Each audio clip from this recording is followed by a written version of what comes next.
할렐루야. 이제 우리 하나님 말씀 같이 보겠습니다. 하나님의 말씀 마태복음 24장 36절부터 44절까지 말씀입니다.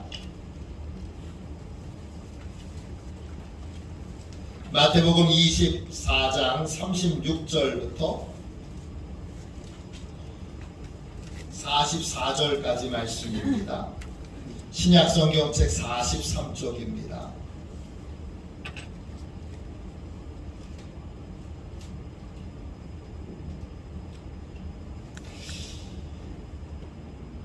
(36절부터) (44절까지) 우리 함께 말씀 읽고 제가 주님의 말씀입니다 그러면 여러분 주님 감사합니다 이렇게 화답해 주시기를 바랍니다.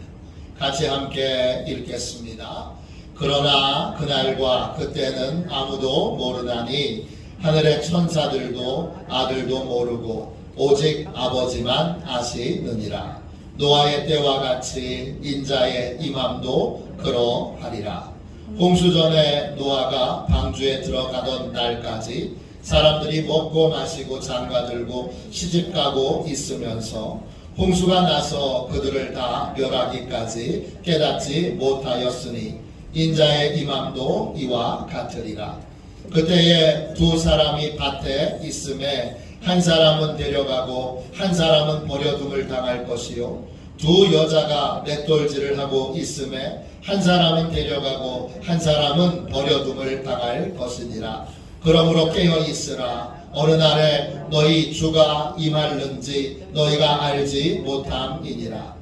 너희도 아는 바니 만일 집주인이 도둑이 어느 시각에 올 줄 알았더라면 깨어 있어 그 집을 뚫지 못하게 하였으리라. 이러므로 너희도 준비하고 있으라. 생각하지 않은 때에 인자가 오리라. 아멘. 우리 회개의 기도를 같이 함께 주보에 있는 걸 보시고 같이 드리도록 하겠습니다. 우리 함께 회개의 기도를 드립시다. 함께 드리겠습니다.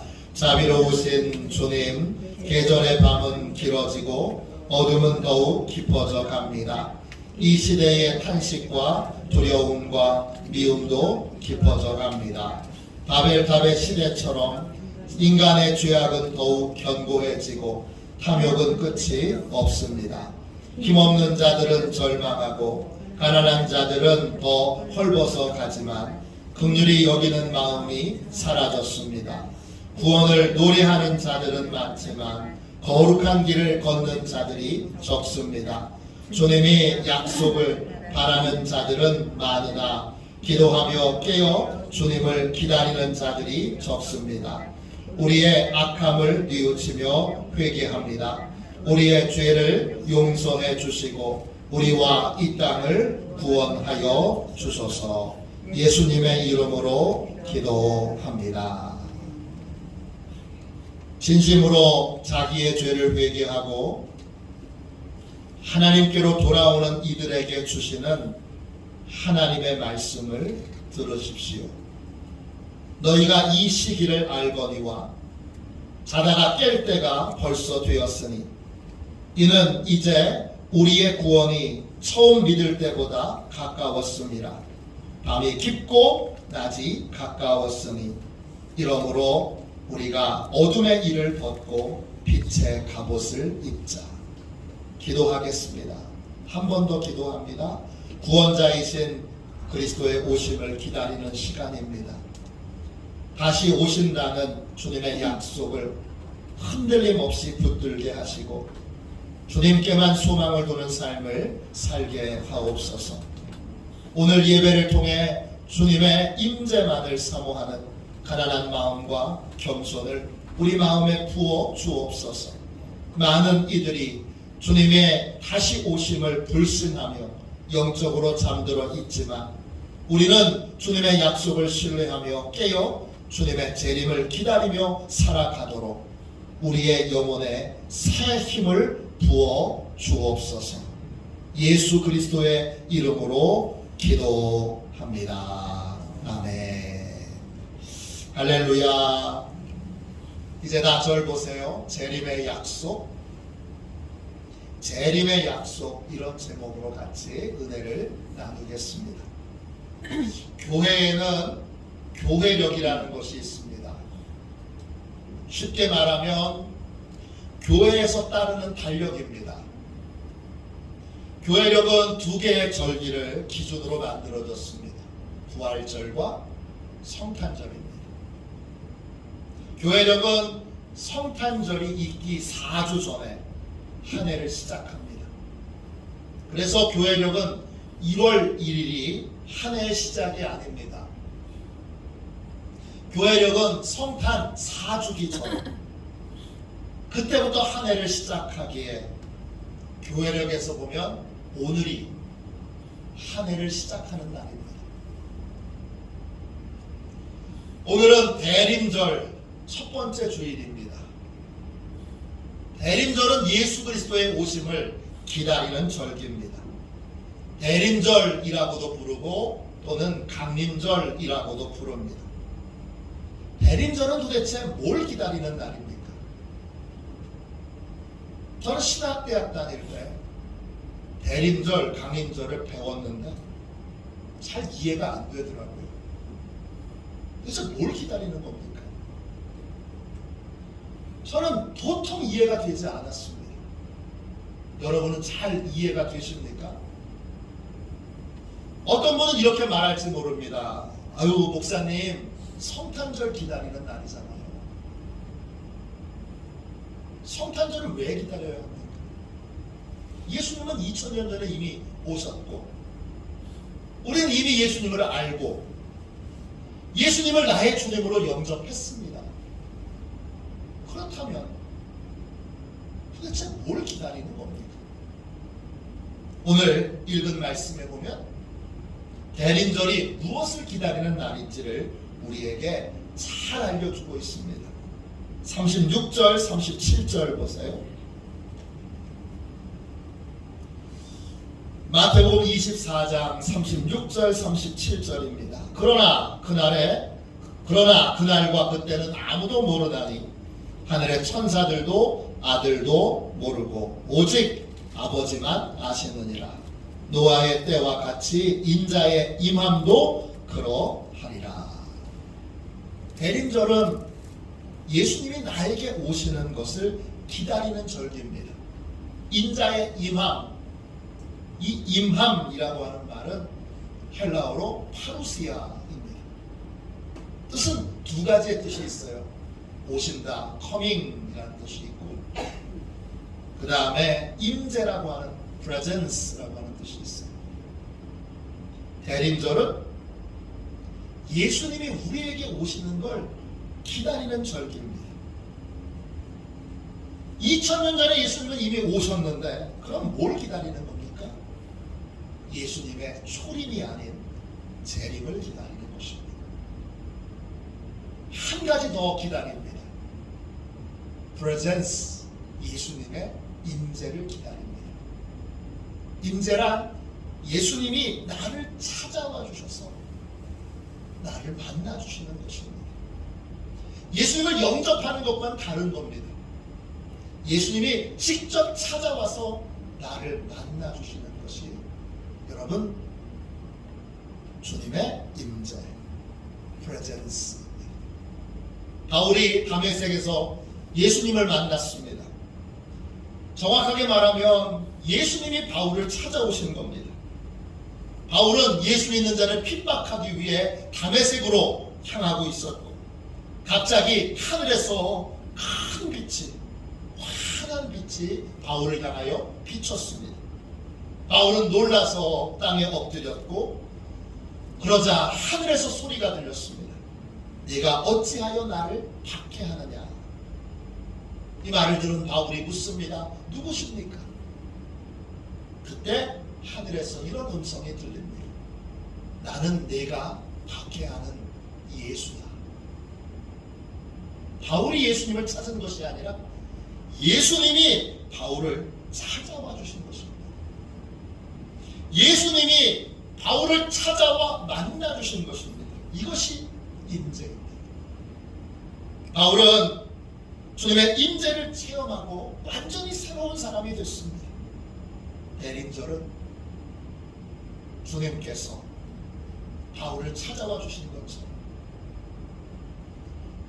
나를 찾아와 만나 주시기를 사모하고 기다리는 절기입니다.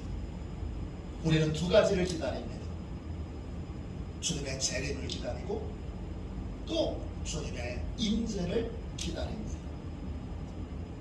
우리는 재림의 약속을 붙들고 주님을 기다립니다. 우리는 임재의 약속을 붙들고 주님이 바울을 만나 주신 것처럼 수많은 그러한 믿음의 사람들을 만나 주신 것처럼 나를 찾아와 만나 주시기를 사모하고 기다립니다. 그럼 주님은 언제 재림하시지요? 주님은 언제 나를 찾아오십니까? 그날과 그때는 아무도 모릅니다. 36절 37절을 다시 한번 더 읽어보겠습니다. 그러나 그날과 그때는 아무도 모르나니 하늘의 천사들도 아들도 모르고 오직 아버지만 아시느니라. 노아의 때와 같이 인자의 임함도 그러하리라. 언제 주님이 재림하실지 여러분 아무도 모릅니다. 하나님만 아십니다. 천사도 모르고 심지어는 예수님도 모르십니다. 예수님이 언제 다시 오시는지 예수님이 결정하시는 게 아니에요. 하나님이 결정하십니다. 재림의 때는 아무도 모르고 하나님만 아십니다. 그런데 안타깝게도 교회의 역사에 하나님께서 재림의 때를 자기에게 알려주셨다고 거짓말을 하며 온 국민을 속였던 인물이 있습니다. 이장님이라고 하는 분입니다. 원래 기독교 출판사 생명의 말씀자에서 번역하던 분입니다. 이분이 1988년 3월에 다가올 미래를 준비하라 라고 하는 책을 썼습니다. 여러 외국의 시한부 종말론에 관한 글들을 짜집기해서 만든 책입니다. 그리고 종말에 대한 전문가로 사람들에게 자꾸 이렇게 인정을 받고 하니까 이분이 자신에게 하나님이 재림의 날과 시간을 알려주셨다고 떠들기 시작합니다.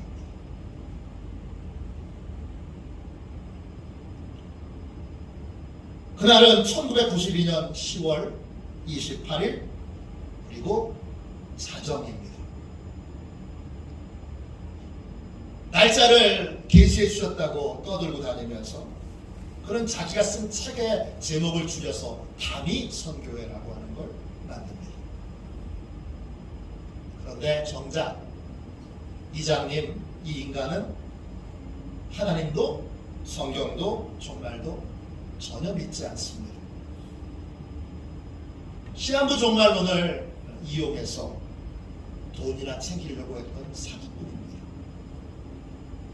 그는 당시 최저임금이 월 20만 원이던 때에 무려 34억을 횡령했습니다. 그리고 다른 사람들이 시한부 종말론으로 주님의 재림을 막 기다리고 있던 그때에 이 사람은 아파트를 사기 시작합니다. 그리고 재림의 시간으로 예고되었던 날 그는 구속 상태에 있었는데 재림의 날이라고 떠들던 그날 혹시 자해를 하지 않을까 교도관들이 또 심초사하면서 그를 바라보고 있었는데 그는 교도소에서 저녁을 맛있게 먹고 11시 주님이 재림하신다고 얘기했던 그 12시를 1시간 남겨놓고 밤 11시에 편안하게 잠자리에 듭니다.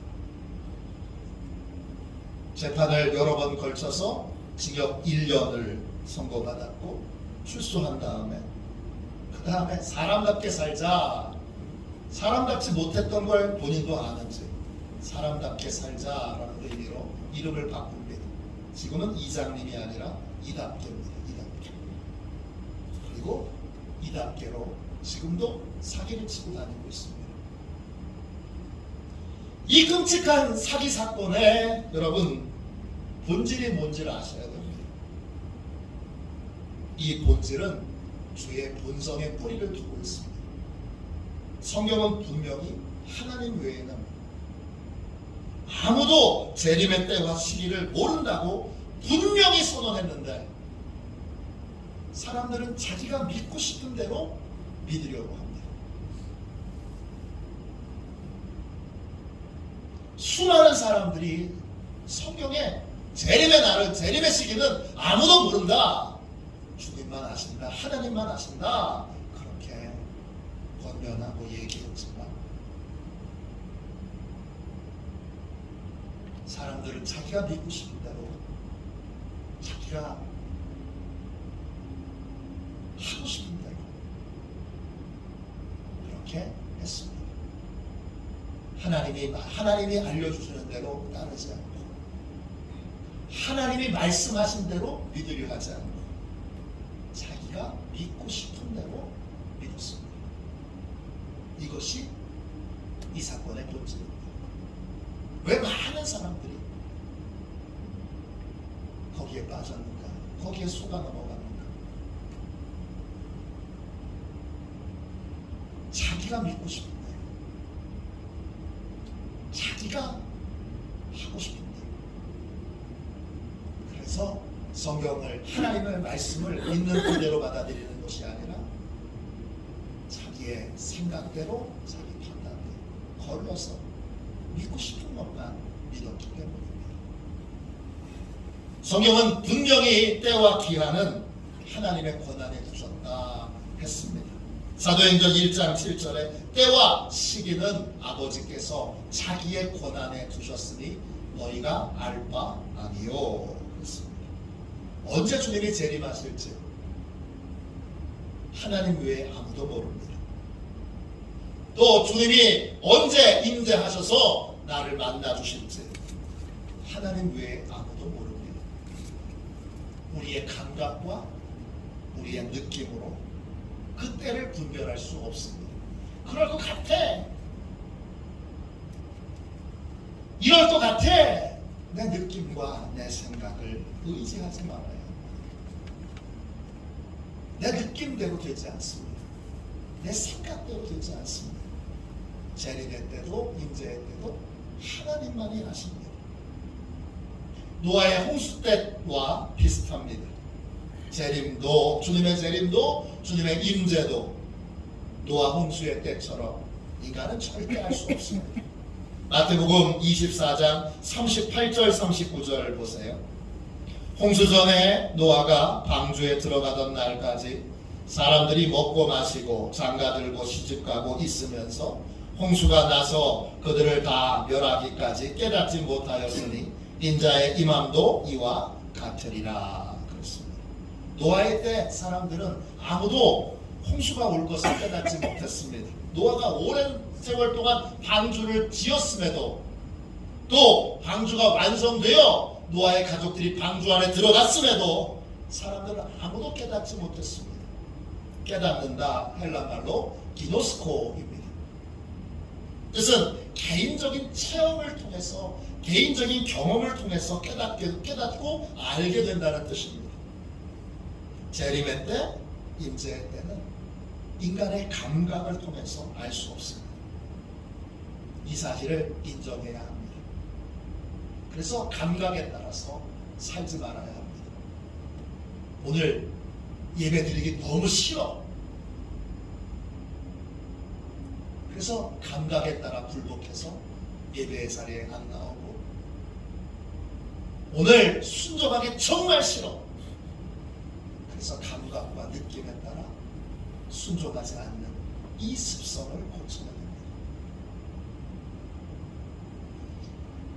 오늘은 예배드리기 너무 싫어. 그런 날일수록 더 예배에 나오셔야 합니다. 왜냐? 그날 하나님이 특별한 일을 행하실 걸 마귀가 알고 우리를 감각적으로 예배드리기 싫게 순종하기 싫게, 하나님 만나는 걸 싫게 자꾸 그러한 거역하는 마음을 우리의 심령에 넣어두기 때문입니다. 그래서 저는 다른 건 모르는데 순종하기 정말 싫은 일이 있으면 꼭 순종합니다. 예배드리기 정말 싫은 날이 있으면 꼭 예배드립니다. 왜? 마귀의 방해가 있을 때에 특별한 하나님의 은혜가 풍성하게 임하게 될 것을 체험적으로 깨달았기 때문입니다. 인간의 생각과 감각으로는 주님의 재림을 알 수도 없고 재림의 때를 분별할 수도 없습니다. 그러니까 자꾸 감각으로 분별하려고 하는 생각을 버려야 합니다. 중요한 건 재림을 준비한 자와 준비하지 않은 자는 삶의 결과가 전혀 다르다는 것입니다. 40절 41절 보세요. 40절입니다. 그때에 두 사람이 밭에 있음에 한 사람은 데려가고 한 사람은 버려둠을 당할 것이요, 두 여자가 맷돌질을 하고 있음에 한 사람은 데려가고 한 사람은 버려둠을 당할 것입니다.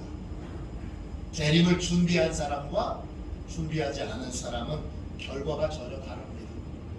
재림을 준비하는 사람은 주님이 재림하시던 날 공중에서 먼저 주님을 만나게 됩니다.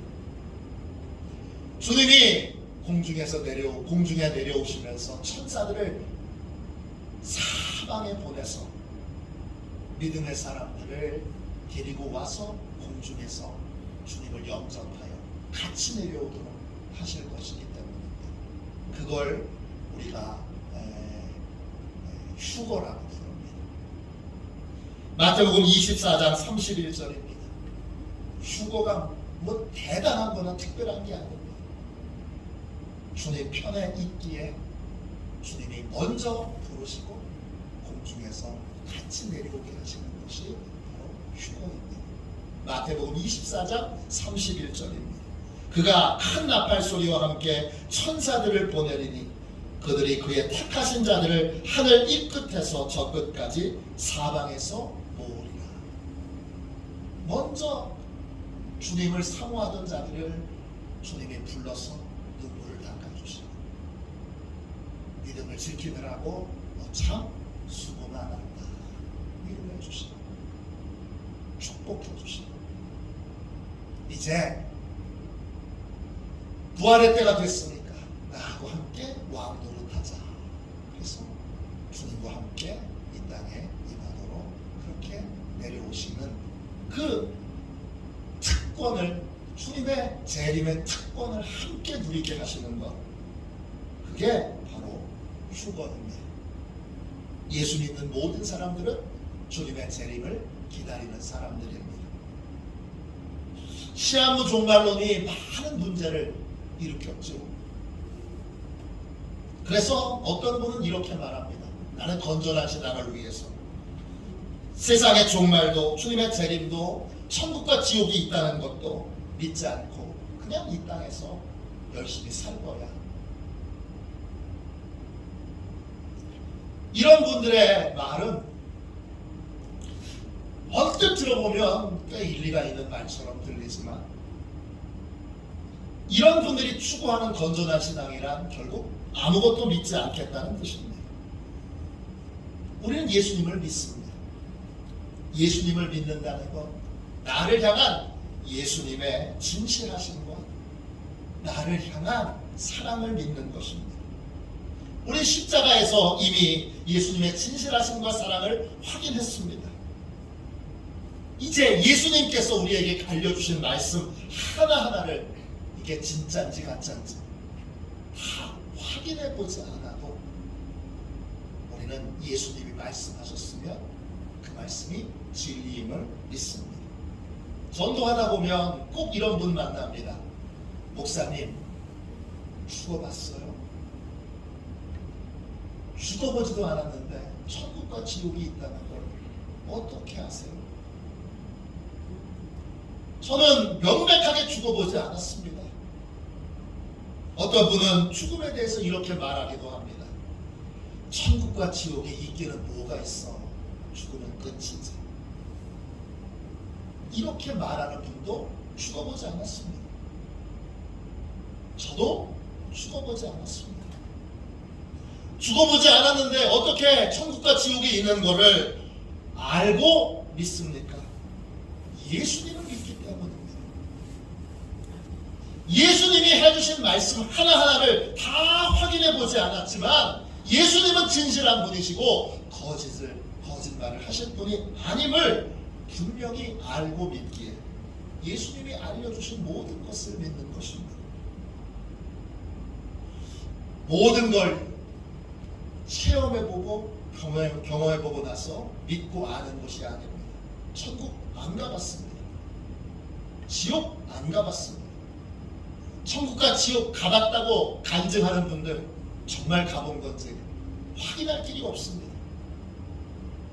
그래서 저는 천국과 지옥을 가봤다고 하는 분, 체험해봤다는 분들의 간증은 반쯤만 믿습니다. 성경에 나와 있는 사실, 그 사실까지만 믿습니다. 나머지는 확인할 수가 없어요. 와 그러지만 그걸 어떻게 확인할 거예요? 그분이 거짓말하는 걸 만일 거짓말한 거라면 그걸 어떻게 확인하고 어떻게 그걸 증명하겠습니까? 저는 확인해보고 실험해보고 그리고 나서 믿는 것이 아닙니다. 예수님이 말씀하신 것 가운데는 확인이 불가능한 것들이 많습니다. 종말도 천국과 지옥도 재림도 확인을 할 수가 없습니다. 그런데 이 천국과 지옥을 제일 많이 말씀하신 분이 예수님이시고 세상의 종말을 가장 많이 말씀하신 분도 예수님이시고 재림을 가장 많이 말씀하신 분도 주님이십니다. 재림을 믿고 사는 것과 재림을 믿지 않고 사는 것, 예수님을 믿고 사는 거냐 예수님을 믿지 않고 사는 거냐 이것과 같은 것입니다. 재림을 믿고 사는 삶과 그렇지 않은 삶은 삶에 큰 차이가 있습니다. 이 땅에서 사는 삶에도 큰 차이가 있고 주님이 재림하시는 날 분명하게 그 모습이 드러나게 됩니다. 예수님을 믿고 믿음으로 산 사람과 그렇지 않는 사람, 이 땅에서 지금은 똑같아 보일지 몰라도 그 결과는 분명하고 선명하게 다릅니다. 예수 믿는 사람은 어떤 삶을 살아야 합니까? 예수님을 믿는다면 재림의 소망을 품고 재림을 기다리는 삶을 살아야 합니다. 그걸 연습하는 날이 이 대림절입니다. 또 예수님을 믿고 예수님이 나를 찾아와 나를 만나 주실 거라는 믿음과 소망으로 예수님의 인자를 사모하며 사는 것, 그것이 바로 예수 믿는 것입니다. 오늘 마태복음 24장 42절 보세요. 그러므로 깨어 있으라. 어느 날에 너희 주가 임할는지 너희가 알지 못함이니라. 예수님이 예수 믿는 자들에게 말합니다. 깨어 있으라. 깨어 있으라. 헬라말로 그레고레오입니다. 그레고레오 뜻은 눈을 뜨고 계속 바라보는 것입니다. 눈을 크게 뜨고 뭘 바라보는 것입니까? 주님이 다시 오시는 주님의 재림을 바라보는 것입니다. 다시 오신다는 사실과 또 나를 찾아오신다는 사실에 대해서 눈을 떠야 되고 그리고 그 소망으로 주님을 바라보며 주님을 사모하며 기다려야 하는 것입니다. 그게 깨어있는 것입니다. 이 깨어있으려면 여러분 사람들의 말에 미혹당하지 말아야 합니다. 또 내 감정에 대하여 속지 말아야 합니다. 끝까지 주님의 약속만 붙들고 주님의 말씀만 붙들고 주님의 약속이 이루어지기를 사모하며 믿음으로 삶을 살아야 합니다. 43절 44절 보세요. 너희도 아는 바니 만일 집 주인이 도둑이 어느 시각에 올 줄을 알았더라면 깨어 있어 그 집을 뚫지 못하게 하였으리라. 이러므로 너희도 준비하고 있으라. 생각하지 않은 때에 인자가 오리라. 우리는 항상 준비하고 있어야 합니다. 준비한다 이 말은 헬라 말로 헤토이모스입니다. 뜻은 준비가 된, 성취하는, 완성하는 이런 뜻입니다. 준비가 되어 있다는 건 뭐예요? 준비가 되어 있다는 건 사람의 말이나 감정이나 상황에 휘둘리지 않고 믿음으로 해야 될 일들을 평소처럼 한결같이 하고 있는 겁니다. 사람의 말이나 감정에 흔들리지 말고 지금 코로나 때인데 그러면서 또 상황에 흔들리지 말고 예배 드려야 될 시간에 예배 드리고 기도해야 될 시간에 기도하고 전도해야 될 시간에 전도하고 봉사해야 될 시간에 봉사하는 겁니다. 이게 준비가 되어 있는 겁니다. 뭘 특별하게 대단한 걸 하는 게 아니라 하나님이 하라고 하시는 일들을 성실하게 꾸준히 한결같이 하는 것입니다. 사도행전 14장에 보면 바울과 바나바가 이고니온이라고 하는 곳으로 가서 복음을 전합니다. 바울과 바나바의 설교를 듣고 많은 사람들이 주님께로 돌아오는데 유대인들은 이 바울과 바나바의 설교에 순종하지 않습니다. 이들은 이방인들을 선동해서 바울과 바나바에게 악감정을 갖게 합니다. 그때부터 바울과 바나바는 복음을 전하기가 힘들어집니다. 복음을 전하면 사람들이 죽일 것 같이 달려듭니다. 온갖 거짓말과 유언비어가 난무합니다. 이런 상황에서 사도 바울은 어떻게 했을까요? 이런 상황에서 바나바는 어떻게 했을까요? 사도행전 14장 3절입니다. 두 사도가 오래 있어 주를 힘입어 담대히 말하니 주께서 그들의 손으로 표적과 기사를 행하게 하여 주사 자기 은혜의 말씀을 증언하시니. 이 힘든 상황에서 바울과 바나바는 오래 머물러 있습니다. 오래 머물러 있다 이 말은 헬라 말로 디아트리보입니다.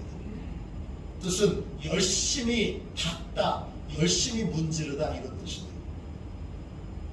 열심히 닦는 게 뭐예요?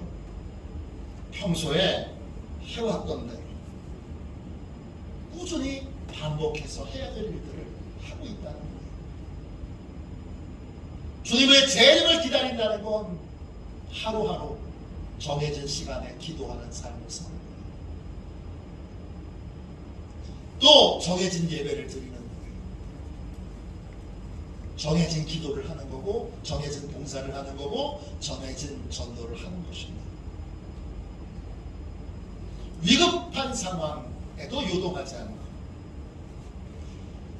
사람들에게 미움을 받고 손가락질을 당하는 상황에서도 요동하지 않고 예배 시간에는 예배드리고 기도하는 시간에는 기도하고 봉사하는 시간은 봉사하는 거예요. 이게 준비가 되어 있는 거예요. 환경과 상황을 핑계 삼고 오늘은 기분이 안 좋아서 감정에 흔들리지 않고 어떤 상황에서도 흔들림 없이 예배의 자리를 지키고 기도의 자리를 지키고 봉사의 자리를 지키는 것. 그래서 해야 될 일들을 한결같이 꾸준히 성실하게 해나가는 것, 그것이 바로 준비되어 있는 것입니다. 저와 여러분 잘 준비된 인생으로 이 코로나 때 하나님이 한번 우리의 믿음을 흔들어 보십니다. 이때일수록 견고하고 담대히 매일매일 해야 될 여러분 믿음의 일들을 해나가는 복된 인생들이 다 되시기를 주님의 이름으로 축원합니다. 이제 대림절이 시작됐습니다. 대림절은 주님의 재림과 주님의 임재를 사모하며 기다리는 그러한 절기입니다. 주님은 반드시 다시 오시겠다고 약속하셨습니다. 주님은 반드시 우리에게 임재해 주신다고 약속하셨습니다. 사람의 말이나 감정이나 환경에 흔들리지 말고 주님의 약속을 붙드십시오. 그리고 흔들림 없이 예배의 자리를 지키고 기도의 자리를 지키고 전도와 봉사의 자리를 지키십시오. 어떤 상황에서도 노선벽같이 그렇게 흔들림 없이 담대히 믿음의 자리를 지키는 것, 그게 주님의 재림을, 주님의 임재를 기다리는 사람의 모습입니다. 주님은 반드시 다시 오십니다. 주님은 반드시 우리에게 임재하십니다. 주님의 재림과 임재를 믿고 사모하며 예배의 자리, 기도의 자리, 전도의 자리, 봉사의 자리를 굳건하게 지키는 저와 여러분이 되시기를 주님의 이름으로 축원합니다. 우리 찬송가 176장 우리 1절만 찬양하고 흔들림 없이 담대히 믿음의 삶을 살아가기로 하나님과 다시 한번 약속하는 기도를 드리도록 하겠습니다.